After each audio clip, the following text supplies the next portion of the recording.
बधाई हो, EPS 95 higher pension यहाँ चालू। 18 लाख मिला एरियर कर्मचारी पेंशन योजना 1995, एम्प्लॉयज पेंशन स्कीम 1995।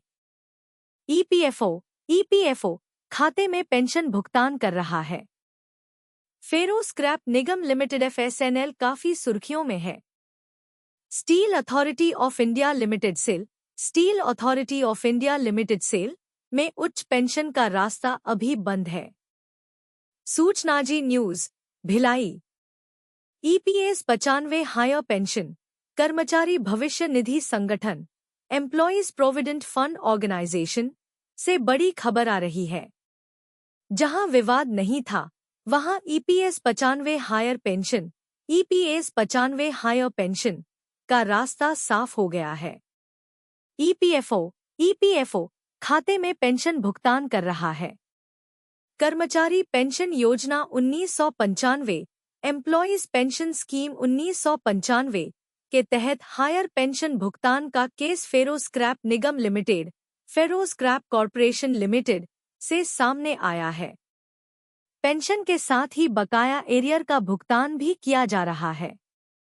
एफएसएनएल कार्मिकों की पेंशन गणना आदि में सहयोग करने वाले भिलाई C2 के जनरल सेक्रेटरी जेपी त्रिवेदी के मुताबिक एक कार्मिक को 18 लाख रुपए एरियर भी मिला है।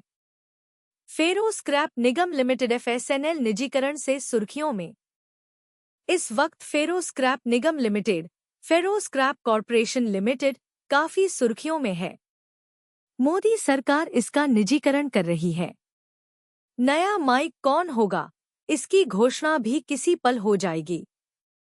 एफएसएनएल का मुख्यालय भिलाई में है। भिलाई स्टील प्लांट कार्यक्षेत्र है। यहां के पूर्व कार्मिकों को ईपीएफ रायपुर क्षेत्रीय कार्यालय, ईपीएफ रायपुर रीजनल ऑफिस से खुशियां मिलनी शुरू हो गई है। डायरेक्ट अंशदान का मिला फायदा, इतनी pension. X employees welfare association के अध्यक्ष शांत कुमार ने बताया कि मेरे पास जो केस आया वह साल 2018 से 20 के बीच रिटायर हुए थे।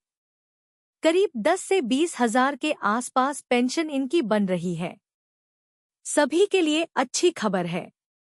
दूसरी तरफ पब्लिक सेक्टर के ट्रस्ट का विवाद जारी है, जिनका डायरेक्टर कंट्रीब्यूशन ईपीएफओ के पास जा रहा है। वहां कोई दिक्कत नहीं है। जहां ट्रस्ट के माध्यम से अंशदान जा रहा, वहीं विवाद हो गया है।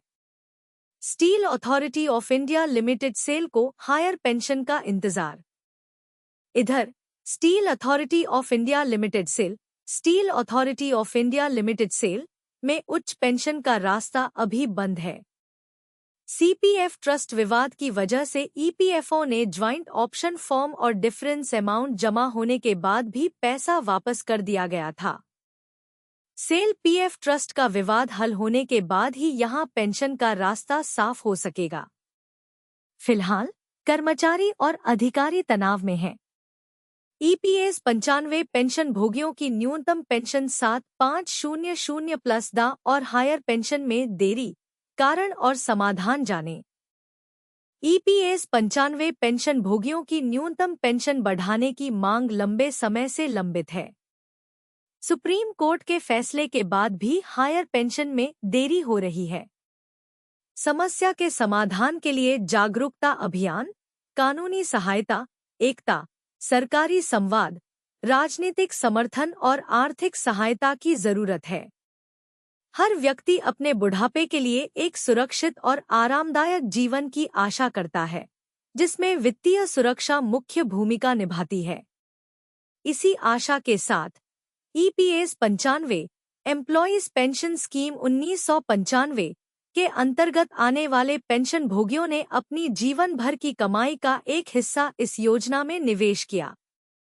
मगर वर्तमान में ये पेंशन भोगी न्यूनतम पेंशन की राशि में वृद्धि की मांग कर रहे हैं, जो अभी 1000 रुपये है और वे चाहते हैं कि इसे 7500+ तक बढ़ाया जाए। बावजूद इसके उनकी यह मांग लंबे समय से पूरी नहीं हो पाई है। आइए इस समस्या के मूल कारणों को समझें और यह जानने की कोशिश करें कि आखिर क्यों इन पेंशन भोगियों की मांगें सुनी नहीं जा रही हैं। एक आंदोलन में भागीदारी की कमी। हमारे देश में ईपीएस 95 के तहत लगभग 78 लाख पेंशन भोगी हैं, लेकिन इनमें से अधिकतर पेंशन भोगी सूचना की कमी के कारण किसी भी आंदोलन में सक्रिय रूप से भाग नहीं ले पा रहे हैं। इस कारण से उनकी मांगें पर्याप्त समर्थन प्राप्त करने में विफल रही हैं।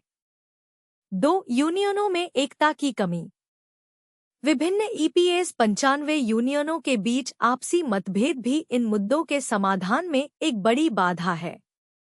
यदि ये यूनियन संगठित होकर एक साझा मंच पर आएं और एक स्वर में अपनी बात रखें, तो उनकी मांगों को अधिक बल मिल सकता है। 3. कानूनी ज्ञान की कमी। अधिकतर पेंशन भोगी और उनके नेतृत्व में कानूनी प्रक्रियाओं और उनके महत्व की समझ नहीं है। इससे उनके मुद्दों को सही कानूनी फोरम में प्रस्तुत करने में कठिनाई होती है। 4. सोशल मीडिया और एजेंसियों की नकारात्मक राय। कई बार सोशल मीडिया और विभिन्न एजेंसियां इन मुद्दों को गलत तरीके से प्रस्तुत करती हैं, जिससे पेंशन भोगियों में भ्रम और निराशा फैलती है।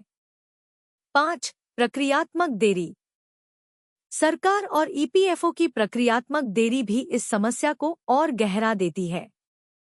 पेंशन भुगतान आदेश पीपीओ जारी करने में होने वाली देरियां पेंशन भोगियों के लिए आर्थिक संकट का कारण बनती हैं। 6. राजनीतिक हस्तक्षेप और समर्थन की कमी। राजनीतिक पार्टियों द्वारा इन मुद्दों को उचित समर्थन नहीं मिलने के कारण सरकार पर उचित दबाव नहीं बन पा रहा है। 7. आर्थिक दबाव और संसाधनों की कमी। बहुत से पेंशन भोगी आर्थिक रूप से कमजोर हैं और उनके पास इन मुद्दों पर लड़ने के लिए पर्याप्त संसाधन नहीं है।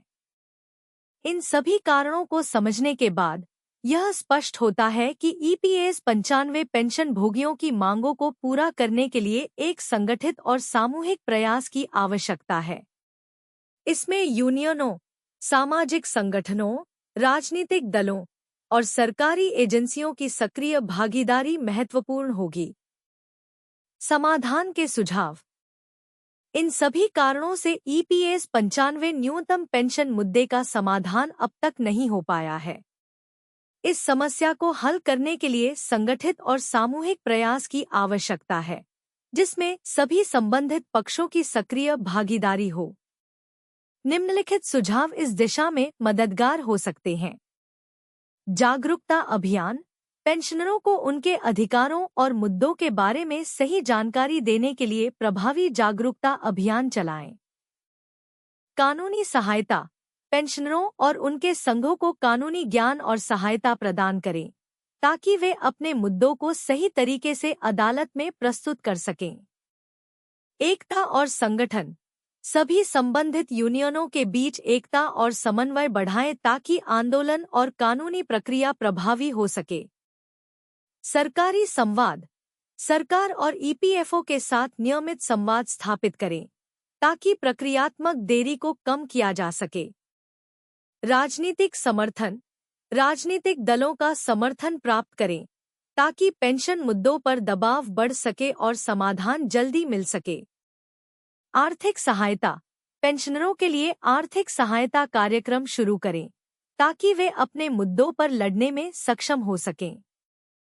इन प्रयासों से ईपीएस 95 पेंशनरों के मुद्दों का समाधान किया जा सकता है और उन्हें उनके अधिकार मिल सकते हैं।